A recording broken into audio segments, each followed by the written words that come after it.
자, 이번 챕터는 좀 새로운 주제로 우리가 공부를 해보도록 하겠습니다. 마이크로웨이브에 대해서 우리가 공부를 해볼 겁니다. 이전까지 배웠던 내용은 위성에서 촬영하는 그런 그 메커니즘은 다 똑같지만 촬영 대상이 가시 영역이나 또는 인프라레드 그런 파장대역을 측정한 거고요.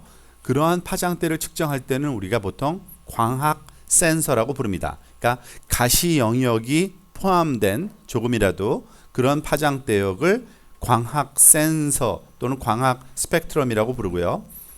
그것보다 훨씬 더 긴 파장대역이 있는데 우리가 리모트 센싱, 즉 위성 그 원격 탐사에서 활용되는 그게 마이크로웨이브라는 파장대역입니다.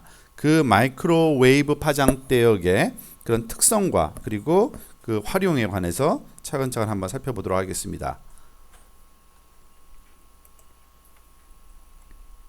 우선 마이크로웨이브라고 하는 거는 파장대역이 물리학적으로 우리가 보통 1mm에서 1m까지의 파장대역을 마이크로웨이브라고 얘기를 하고요. 죄송합니다. 아마 이거를 아까 제가 껐다 켜가지고 그러면은 해상도를 좀 바꿔줘야 될 겁니다.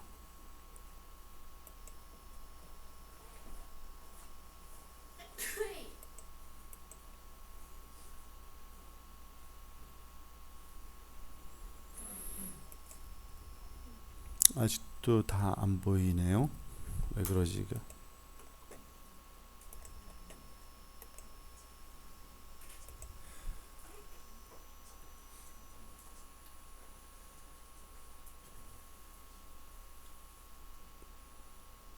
좀 잘리나요? 한번 그냥 볼까요? 어디 다 보이는지. 다 보이죠? 일단은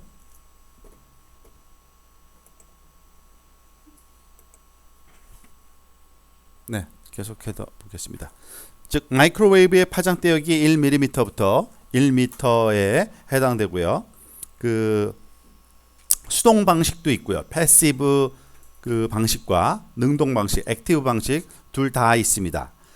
이 마이크로웨이브의 가장 큰 특징은 뭐냐면요.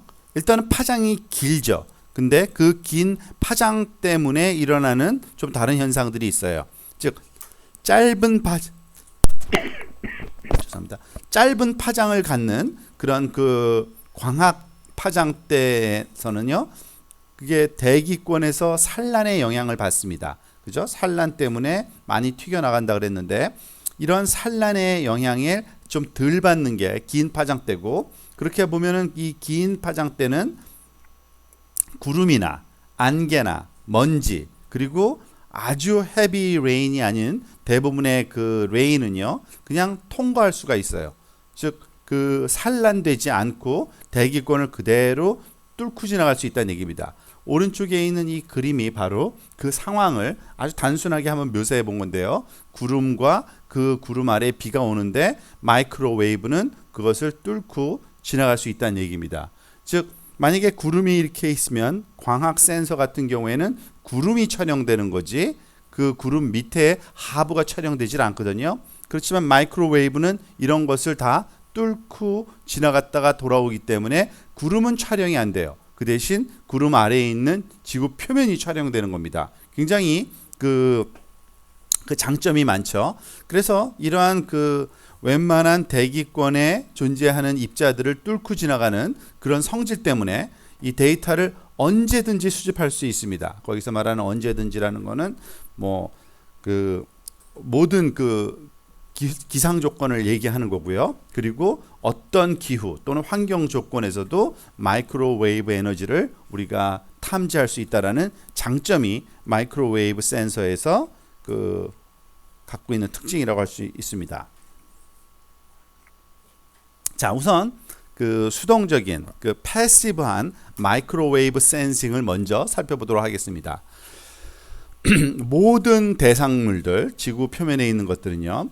뭐 정도의 차이는 있습니다만 일정한 크기의 마이크로웨이브 에너지를 방출하고 있다는 게 물리적인 그러한 그 상황입니다. 물리적인 특성이에요. 근데 그 양은 굉장히 작아요, 사실은.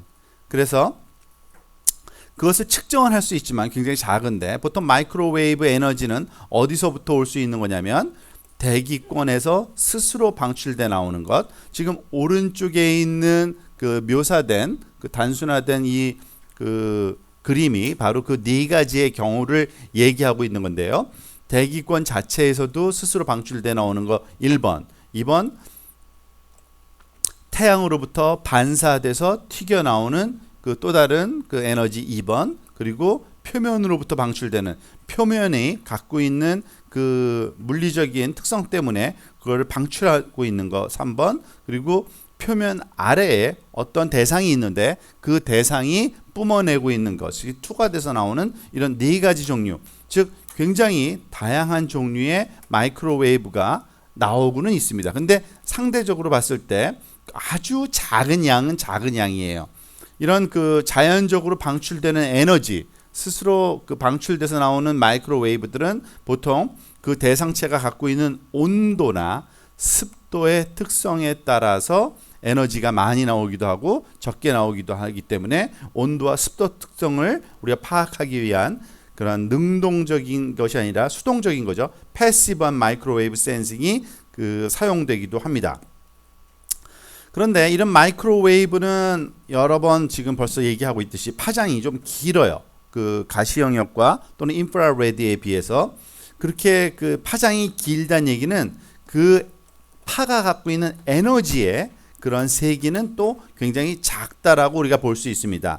파장이 길면 길수록 에너지는 그 역으로 감소를 하는데, 이런 그 작은 에너지를 감지를 하려면 신호를 그 우리가 충분히 그런 그 감지를 하기 위해서 아주 넓은 시야를 가져야 합니다. 즉 어떤 한 지점, 조그마한 지점으로부터 오는 그런 에너지는 너무나도 약해서 측정이 안 된다고 보시면 되고요. 그래서 충분한 에너지를 받아내기 위해서, 즉 field of view, 우리가 그 IFOB라 그러죠. 순간 시야를 굉장히 넓게 잡고요.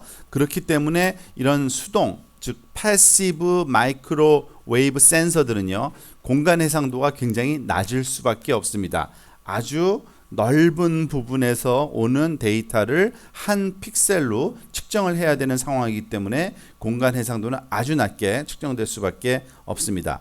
물론 이런 그 마이크로웨이브는요, 우리가 광학처럼 렌즈 시스템으로 측정하는 건 아닙니다. 이런 마이크로파 에너지를 감지할 때는 우리가 안테나를 사용합니다. 사실 우리가 그 가장 익숙한 그런 신호는 바로 라디오 신호예요. 여러분들 라디오 들을 때 안테나를 이렇게 길게 뽑아서 라디오가 선명하게 들리게 하려고 라디오 신호를 그 잡아내잖아요. 똑같은 원리입니다. 라디오 웨이브가 바로 마이크로웨이브 파장대랑 그 일치해요. 그래서 안테나를 써가지고서 그 마이크로파 에너지를 감지한다고 보시면 됩니다.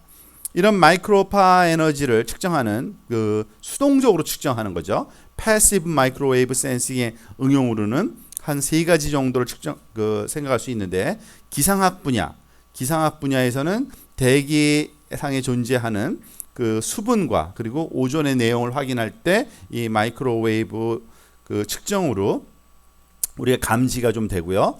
또 하나 수리학, 하이드롤로지 분야에서는 역시 마이크로웨이브는 그 대상의 수분 함량과 관련되기 때문에 그 수분 함량이 어느 정도 있는지 토양에 그걸 측정할 때 하이드롤로지 분야에서 패시브 마이크로웨이브 센싱이 사용되고요. 해양학 분야, 오시아노그래피에서는 그 기름 유출 같은 오염물질 탐지나 아니면 빙산 또는 해류, 해수면 바람 같은 걸 매핑하는데 이런 마이크로웨이브 센싱이 활용된다고 보시면 됩니다. 자, 사실 그런 그 수동적인 패시브한 마이크로웨이브 센싱은 그 가능은 하지만 그렇게 활용도가 많지는 않아요. 적극적으로 활용된다기 보기는 좀 힘들고요.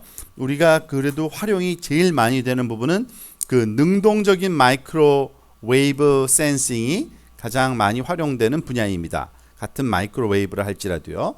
이런 그 능동적이라는 그 단어 자체가 의미하는 것이 우리가 자기 자신이 소스를 갖고 있을 때 우리가 능동적이라 그런다 그랬죠. 즉 이런 액티브한 마이크로웨이브 센서는요, 목표를 비추기 위한 자기 자신의 마이크로파 레디에이션 소스를 갖고 있습니다. 즉 마이크로파를 만들어서 쏘는 그리고 보내는 그러한 기능이 그 센서에 같이 포함되어 있어야 되는 거죠. 이런 능동 마이크로파 센서는 또한 두 가지 범주로 나누어지는데요. 하나는 이미징 센서가 있고요. 또 하나는 non 이미징 비영상화 센서가 있습니다. 그러니까 데이터를 수집해서 영상 형식으로 만들어내는 센서는 영상화 마이크로웨이브 센서고요. 영상이 아닌 그러한 거리나 아니면은 깊이를 재는 길이를 재는 데만 사용하는 것은 non 이미징 마이크로웨이브 센서라고 부릅니다. 우리가 사실 관심 있는 건 주로 영상과 관련된 거기 때문에 이미징 마이크로웨이브 센서에 더 관심이 많습니다. 이런 이미지를 형태로 자료를 얻어주는 이런 마이크로웨이브 센서의 대표적인 예가 바로 우리가 잘 알고 있는 레이더라고 부르는 그런 장비가 바로 이미징 마이크로웨이브 센서예요. 레이더는 약자인데 원어가 이거죠. Radio Detection and Ranging의 약자입니다. 그게 레이더예요. 이 레이더에서 말하는 라디오는 마이크로웨이브를 얘기하는 거고요. 라디오 웨이브가 마이크로웨이브이기 때문에 디텍션 감지하는 거죠. and ranging이란 용어를 우리가 앞으로 무지하게 많이 쓸 겁니다. 이 마이크로웨이브 센서 분야에서는 이거는 거리를 잰다는 뜻의 단어예요. ranging이라는 것이 다양한 식으로 번역될 수 있지만 이런 마이크로웨이브 레이더 분야에서는 거리 잰다. distance measure라고 번역을 우리가 이해를 하시면 됩니다. 즉 라디오 웨이브를 가지고 감지해서 거리를 재는 장비가 바로 레이더 장비고 마이크로웨이브 센서가 바로 그런 레이더 장비입니다. 이런 마이크로웨이브 센서들은요, 대상을 향해 마이크로웨이브를 보냅니다. 즉 라디오 신호라고 부르는 거죠. 라디오 시그널을 이렇게 보내고 지금 오른쪽 그림에 그러한 상황을 도식적으로 한번 표현해 본 건데, 그러니까 비행기의 탑재체의 경우에 비행기에 탑재된 레이더 장비가 지금 굵은 화살표가 그러니까 마이크로웨이브를 보낸 그러니까 소스 신호, 송신한 그런 신호고요. 그 송신된 마이크로웨이브가 대상에 부닥치겠죠. 지구 표면에 있는 다양한 대상, 여기서 그러니까 어떤 건물이 하나 있고요, 어떤 나무가 하나 있는데 그 대상들로부터 부닥친 다음에 돌아올 거예요. 그거를 보통 우리가 backscattering, 즉 후방 산란이라고 부르는데, 왜냐면 부닥치고 나면은 다양한 부분으로 퍼져나가요. 사실은 에너지가. 그렇지만 우리가 측정하는 거는 모든 걸 측정할 수 없고 되돌아오는, 지금 작은 화살표로 그린, 즉 레이더 장비가 탑재된 비행기 쪽으로 돌아오는 그 신호를 우리가 backscattered 신호라고 부르는데, 이 후방 산란된 신호를 측정하는 겁니다. 그리고 이 후방 산란된 신호에 어떤 세기가 있겠죠. 어떤 좀 강하게 들어오고 또는 약하게 들어오고, 이런 세기가 바로 서로 다른 대상의 특성을 구분하는데 활용되는 거고요. 또한 이 전송 또는 반사된 신호의 사이의 시간 지연이 목표물까지의 거리를 결정하는데 우리가 활용된다고 보시면 됩니다. 즉 시간과 도착하는 시간과 그 신호의 세기가 바로 대상을 구별하는데 활용된다고 보시면 돼요. 지금 오른쪽 아래에 그림이 바로 전형적인 지금 방금 봤던 이 나무와 그리고 집이 있을 경우에 어떤 식으로 이런 레이더 신호가 돌아올지를 설명해 주고 있는 겁니다. 지금 무슨 말이냐면, 지금 보면은 지금 이 그래프를 보면요, 하단에 수평축은 시간이고요, 수직축이 신호의 세기입니다. 신호의 세기가 0, 시간이 0 되기 바로 직전에 갑자기 높은 신호가 나오죠. 이게 바로 송신 신호예요. 송신 신호가 펄스가 제일 타임 이퀄 0일 때 기준 시간대에 보내지는 거죠. 근데 갔다가 돌아오는데 시간이 걸려요. 그런데 언제쯤 돌아오냐면 지금 거리를 한번 가만히 재보세요. 여기서부터 요 집까지의 거리와 여기서부터 요 나무까지의 거리를 비교해 보면 이게 그 삼각형 모양상으로 요 그 가까운 데 쪽이 그 집에서 오는 것이 훨씬 더 훨씬은 조금 과장된 거예요. 약간 가까운 거리에 있는데 그 거리만큼 좀 더 일찍 도착합니다. 그러니까 여기서 튀겨진 신호가 바로 여기서 말하는 뾰족한 이 신호예요. 그리고 그것보다 조금 늦게 이 나무에서 부닥쳐서 돌아오는 신호가 또 있겠죠. 그 친구가 약간 살짝 작은 크기로 지금 조금 늦게 나타나는 걸 알 수 있습니다. 바로 이러한 신호를 우리가 연속적으로 계속 측정하면서 매핑하면은 이미지 형태가 구성되는데 그게 바로 마이크로웨이브 센서가 하는 작업입니다. 또는 이미징 레이더라는 장비가 하는 작업이 바로 그런 거예요. 그러니까 한 줄 한 줄 지표에 이런 것을 측정하는 겁니다. 되돌아오는 쐈을 때 튀겨서 되돌아오는 그 마이크로웨이브 신호의 크기와 그 해당 시간을 매핑만 해주면 바로 우리가 원하는 그러한 그 지구 표면의 이미지가 만들어지는 겁니다. 자, 그리고 사실 non-imaging 그 레이더 장비도 활용이 되기는 됩니다. 이 non-imaging 장비는 크게 사실은 두 가지가 있는데요. 레이더 알티미터라는 것과 스캐터로미터, 산란계라고 하는 것이 이 non-imaging 타입이에요. 그러니까 말 그대로 그 영상을 만들어내지는 않아요. 그렇지만 마이크로웨이브를 써서 그 측정을 하기 때문에 이런 것들을 non-imaging 마이크로파 센서라고 부르는데요. 이들은 그 2차원 표현 대신에 결과물이 1차원으로 측정되는 보통 이런 걸 프로파일링 디바이스, 즉 프로파일이라는 거는 그 단면도를 그 1차원적으로 측정할 때는 보통 프로파일링 이라 그러거든요. non imaging 그 장비들은 보통 프로파일링 장비라고 보시면 됩니다. 그 대표적인 게 레이더 고도계, 레이더 알티미터라는 것과 산란계, 스캐터로미터라고 부르는 겁니다. 레이더 고도계는 이름이 의미하듯이 고도를 측정할 때 쓰는 겁니다. 레이더 장비로. 역시 마이크로웨이브를 쓴다는 게 특징인 거죠. 여기서도 짧은 마이크로파 펄스를 전송하고 센서로부터 거리를 결정하는 대상의 왕복 시간 지연을 측정한다. 그래서 일반적으로 고도계는 플랫폼 아래의 최하점을 똑바로 보고 높이 또는 고도를 측정합니다. 즉 비행기나 아니면은 위성에 직하부를 내려다보게 한 다음에 마이크로파 펄스를 보내고 갔다가 돌아오는 이거는 시간만 측정하는 거예요. 언제 돌아왔는지 그 시간만 재면은 우리가 빛의 속도를 알기 때문에 되돌아오는데 걸리는 시간으로부터 시간을 우리가 나눠주면 그것을 시간과 속도를 곱해주면 거리를 알 수가 있잖아요. 그래서 그 거리를 재서 고도를 계산하는 겁니다. 이런 레이더 고도계는요, 항공기에서는 고도 측정을 위해서, 그리고 항공기와 인공위성에서도 역시 사용할 수 있는데 지형 매핑이나 해수면 높이, 즉 해수면이 우리 눈에는 평평하게 보이지만 글로벌한 스케일로 보면은 달과의 서로 인력 관계 때문에 부풀기도 하고 좀 밑으로 아래로 내려가기도 하는데 그 높이를 다 측정할 수가 있습니다. 그럴 때 이런 레이더 알티미터를 사용한다고 보시면 되고요. 산란계 스캐터로미터도 우리가 활용도가 꽤 좋은 그런 장비라고 보시면 됩니다.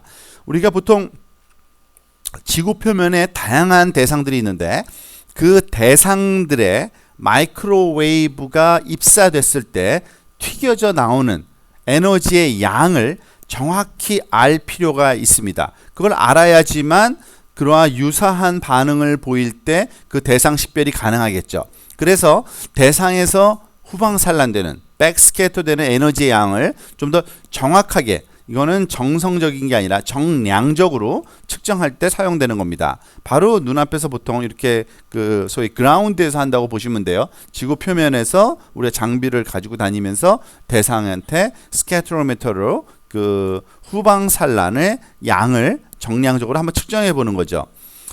이런 그 후방 산란된 그 에너지의 양은요, 여러 가지 이유 때문에 그 크기가 변할 수가 있는데, 특히 표면 특성, 거칠기나 그리고 마이크로파 에너지가 목표물에 어떤 방식으로 입사하느냐의 입사 각도에 따라서도 크게 달라요. 그리고 그 바다 표면 위에서의 그 이런 그 스캐터로미터를 사용하게 되면요, 해수면에 거칠기를 알아내는데 좋은데, 이 거칠기는 또 풍속을 추정할 때 활용될 수 있습니다. 사실 그 해수면에 파도가 있는 거는 바람이 불기 때문에 그런 거잖아요. 근데 바람이 세면 파도가 굉장히 크게 일어요. 파도가 크게 일으면 해수면의 거칠기가 굉장히 커지는 거죠. 그래서 이 거칠기 측정이 바로 해수면에서의 속도 측정과, 그러니까 바람의 속도 측정, 풍속 측정에 활용이 됩니다. 그리고 지구 그 육상에서는요, 지상에서는 그 정확하게 서로 다른 재질과 또는 표면의 유형을 특성화하기 위해서 우리가 다양한 목표물에 대해서 후방 산란을 측정하고 그것이 광범위하게 활용된다고 보시면 됩니다.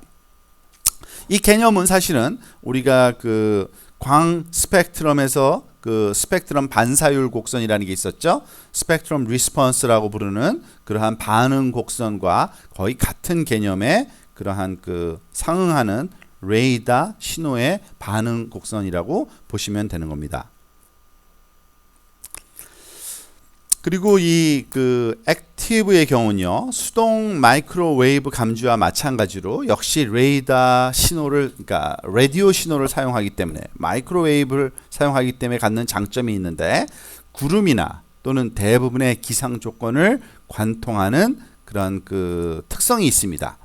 그래서 더군다나 그 레이더의 능동 센서 같은 경우는요, 자기 자신이 신호를 갖고 있기 때문에 언제든지 밤이나 낮이나 사용할 수 있는 그런 장점이 있습니다. 그래서 그 두 가지 주요 장점을 우리가 요약을 하면, 레이더 장치에 대해서 하나는 전천후, all weathered 특성이 있고요. 그러니까 날씨에 전혀 그 상관이 없다는 얘기입니다. 그리고 밤이나 낮이나 또 상관이 없어요. 왜냐하면 자기 자신이 스스로 소스를 가지고서 촬영을 하는 거기 때문에 그 낮에만 촬영이 가능한 광학 시스템과는 또 큰 차이가 있겠죠. 이 두 가지의 특징이 레이더 센서의 그러한 그 장점이라고, 가장 큰 장점이라고 보시면 됩니다. 자, 이런 능동 레이더, 그 자기가 소스를 갖고 있는 액티브 마이크로웨이브 센서죠. 수동 광학 센서에 비해서 근본적으로 다른 운영 방식으로 작동되기 때문에 이 레이더 이미지는요, 스펙트럼의 가시 영역 또는 적외선 부분에서 획득한 이미지하고는 너무 달라요. 아주 성질도 다르고 그 봤을 때 전혀 다른 영상처럼 나타납니다. 지금 오른쪽 아래에 두 개의 흑백 사진 그림이 있는데요, 하나는 레이더로 찍은 거고요, 하나는 그 랜셋에서 찍은 거예요. 그냥 그 광학 센서로. 지금 보면 두 개가 서로 완전히 다른 것 같지만 동일한 대상 지역을 레이더로 바라보면은 요 왼쪽처럼, 오른쪽은 지금 그 광학 센서로 바라봤을 때입니다. 그러니까 우리가 그 해석하는 그런 게 달라요. 해석하는 방법과 그것이 의미하는 게 뭔지를 잘 알고 있어야 됩니다. 물론 비슷하게 나타나는 어떤 그런 그 부분들도 있을 겁니다. 예를 들어서 여기에 보면은 어떤 그 무슨 그 뭐 크랙이, 그러니까 그 뭐죠? 이렇게 뭐가 깨진 모양 같은 이런 선 같은 그런 그 단절된 이런 라인들, 그런 것들은 동일한 위치에 나타나지만 보편적으로 봤을 땐 전혀 같은 그 대상일 거라고 생각이 안 되는 그러한 영상을 얻게 됩니다. 근데 이게 이런 차이가 있는 것이 오히려 장점입니다. 무슨 말이냐면 서로 다른 정보를 제공해 준다는 거예요. 즉 그 레이더로 우리가 취득하는 지구 표면의 정보가 있고요. 그리고 광학 그 센서로 취득하는 그 정보가, 또 다른 정보가 있기 때문에 그 서로 다른 관점에서 대상을 우리가 관찰해서 정보를 얻었다고 보시면 되고요. 서로 이런 두 가지 정보는 서로 보완을 우리가 해서 좀 더 대상을 잘 이해하게 해주는데 우리가 활용할 수 있는 그런 장점이 있다고 보시면 됩니다. 이 그 이미징 레이더의 그 시작과 그리고 그 역사에 대해서 조금 좀 살펴볼 필요가 있습니다. 우선 제일 첫 번째, 우리가 마이크로웨이브를 쓰는 이 마이크로웨이브의 그 소위 파장대의 신호를 가지고서 우리가 작업을 할 수 있다는 걸 처음 증명한 거는 아주 옛날이에요. 1886년도 헤르츠라는 학자에 의해서 이런 라디오 웨이브 또는 마이크로웨이브의 전송, 그리고 그게 또 튀겨져서 돌아오는 그런 것을 우리가 측정할 수 있다라는 그 사실을 알게 된 거는 그 굉장히 오래된 사실이고요. 레이더라는 그런 개념으로 처음에, 물론 아주 초보적인 개념입니다만, 그런 레이더의 장비가 처음으로 활용되기 시작한 거는 1900년대라고 보시면 됩니다. 즉 100년 전이죠. 1900년대 초에, 그러니까 배를 감지할 때 우리가 아주 초보적인 레이더를 활용을 했습니다. 즉 한 배가 항해를 할 때 멀리 있는 지역에 어떤 대상에 또 배가 있는지 없는지를 감지할 때, 또는 항구에서 그 주변에 배가 들어오는 것을 감지할 때 우리가 이 레이더를 써서 했는데요. 그 다음 1920년대와 30년대에는 원거리에서 물체를 감지하기 위해서 실험적인 지상 펄스 레이더가 개발됐습니다. 그러니까 그 육상에서 이제 그 펄스 형태의 레이더를 우리가 실험하고 우리가 감지하기 시작한 거는 20년대와 30년대고요. 하지만 그 모든 기술이 사실은 그 필요에 의해서 많이 발전을 하는데, 전시에 그런 일이 많이 일어나죠. 특히 그 2차 세계대전 때예요. 사실은 1939년이나 45년까지 요 사이에 그 영상 레이더가 이제 처음으로 도입되고 그 군사 목적으로 활용되기 시작한 게 바로 그겁니다. 여러분이 잘 알고 있는 옛날 그 소위 항공기나 배 영화를 보면은 그 소위 컨트롤하는 부분에 동그란 녹색 그 동그란 화면이 있어서 그 선이 동그랗게 움직여 다니면서 삐 하면서 밝게 빛나는 거 있죠. 그런 게 그 당시에 쓰였던 그런 그 레이더입니다. 사실 아직도 많은 부분에서 그런 좀 개선되긴 했지만 그런 기본적인 개념은 활용이 되고 있습니다. 즉 회전하면서 그냥 스위핑하는 거죠. 회전하면서 레이더 장비를 모든 방향으로 회전하면서 한 번씩 보는 거예요. 그러다가 돌아오는 신호의 위치를 측정하는 거죠. 그게 바로 최초의 일종의 영상 레이더라고 보시면 됩니다. 그리고 2차 세계대전 후에는 측방 공중 레이더가 비행 중 항공기의 측면에서 일정한 간격 떨어진 지상의 평행 스트립에 대한 군사 지형 정찰 및 감시를 위해 개발됐습니다. 즉 그 이전까지는 그 로테이팅 스위핑으로 모든 대상을 감시하던 장비였는데, 이제는 측방 레이더가 개발되기 시작했어요. 측방 레이더라는 건 뭐냐면 말 그대로 비행기 옆에서 비행기 옆면을 관측하는 겁니다. 그리고 그 옆면을 관측하는데 계속적으로 관측하면 어떻게 되겠어요? 당연히 2차원적인 이미지 형태가 얻어지는 거죠. 그 당시는 그 군사 목적으로만 활용되던 이런 그 소위 사이드 루킹 에어본 레이더 SLAR이라고 부르던 장비인데, 이것을 좀 더 개선해서 1950년도에는 그 소위 SAR라는 시스템이 개발됐습니다.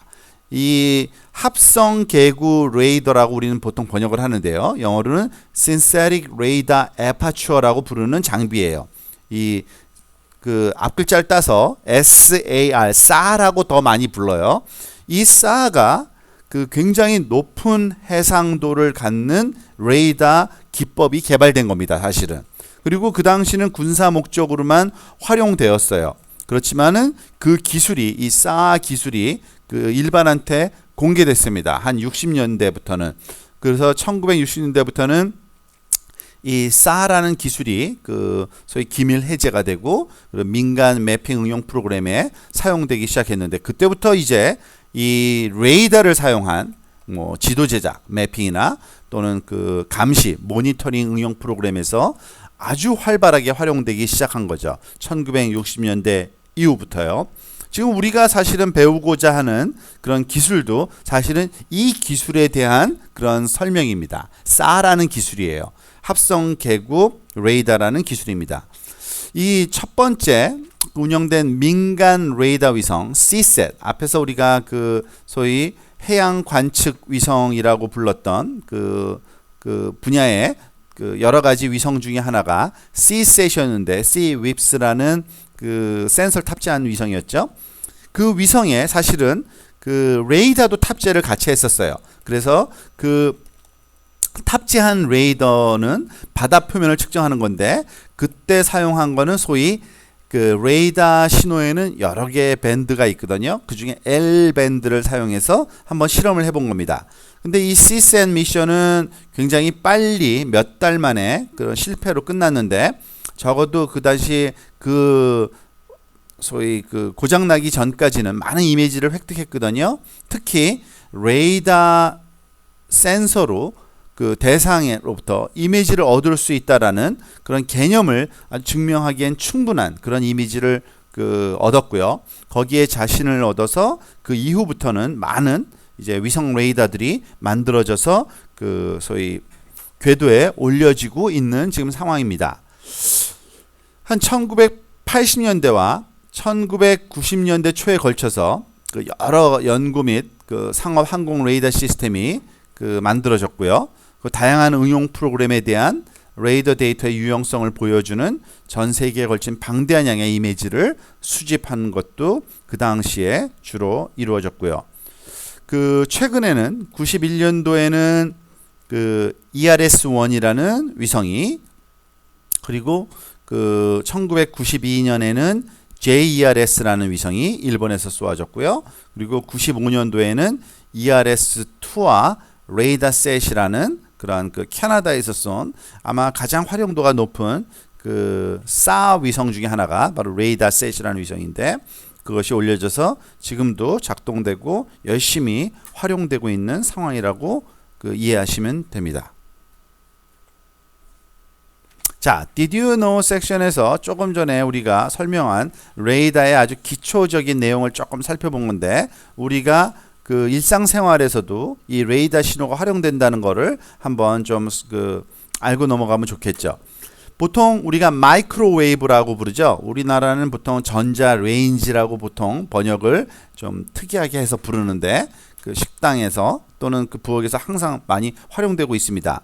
이런 마이크로웨이브에서는 사실은 동력원이 뭐냐면 그 S밴드라고 부르는 파장대에 그런 마이크로웨이브를 만들어내는 마그네트론이라는 그 장치가 그 가장 주된 동력원으로 사용되고 있습니다. 이 S밴드의 파장대는 7.5cm에서 15cm 정도예요. 그러니까 주파수로 얘기하면 2에서 4GHz짜리의 그 주파수를 사용하는데요. 그 전자기파를, 이 전자기파의 파장이 7.5cm에서 15cm입니다. 대충 7.5에서 15cm가 어느 정도인지는 아실 거예요. 한 손가락 작은 거부터 손가락 긴 손가락이 그 정도인데, 마이크로웨이브를 가만히 살펴보면요, 우리가 알다시피 그 앞부분에 그 구멍이 뻥뻥뻥뻥 많이 뚫려 있는 어떤 스크린이 있죠. 그래서 그걸 통해서 이렇게 안에 음식이 제대로 그 익는지 뭐 물이 끓는지 이걸 확인할 수 있게 해주는데, 왜 그것이 가능하냐면 마이크로웨이브는 파장이 길기 때문에 조그만 아주 좁은 구멍은 못 통과해요. 즉 이 마이크로웨이브 문에 있는 구멍들은 사실은 그 밀리미터 단위 정도의 뭐 2, 3mm 구멍으로 막 뻥뻥 뚫려 있잖아요. 그래서 이 친구들한테는 마이크로웨이브를 보면은 연속된 판으로 보이는 겁니다. 그런데 우리가 관측하는 그 소위 파장대는 뭐예요? 가시 영역 0.4에서 0.7 마이크로미터를 보잖아요. 그래서 그 0.4에서 0.7 마이크로는 밀리미터 단위의 구멍은 그냥 완전히 그 통과가 되기 쉬운 아무것도 없는 거나 마찬가지이기 때문에, 이런 가시 파장들은 우리가 얼마든지 그 메쉬를 통해서 들여다볼 수 있는 겁니다. 즉 그 아주 그 파장과 그리고 파장이 뚫고 지나갈 수 있는 대상 또는 산란 대상의 어떤 물리학적인 그 원리가 우리가 늘 일상적으로 사용하는 그 마이크로웨이브 앞에 문에 붙여 있는 그 구멍 뚫린 스크린이 바로 그 과학적인 원리를 활용해서 우리가 다치지도 않고, 즉 우리가 마이크로웨이브에 그 노출이 되면은 우리 또한 그 뜨겁게 달궈질 위험이 있으니까 그 음식이 달궈지듯이 그걸 피하면서도 그 내용물의 상태를 볼 수 있는 그러한 상황이 만들어지는 이유가 바로 그 과학적인 산란의 원리라는 거를 여기서 한번 설명해 주고 있고요. 그걸 알고 있으면 그 훨씬 마이크로웨이브의 성질을 이해하는데 도움이 되겠죠.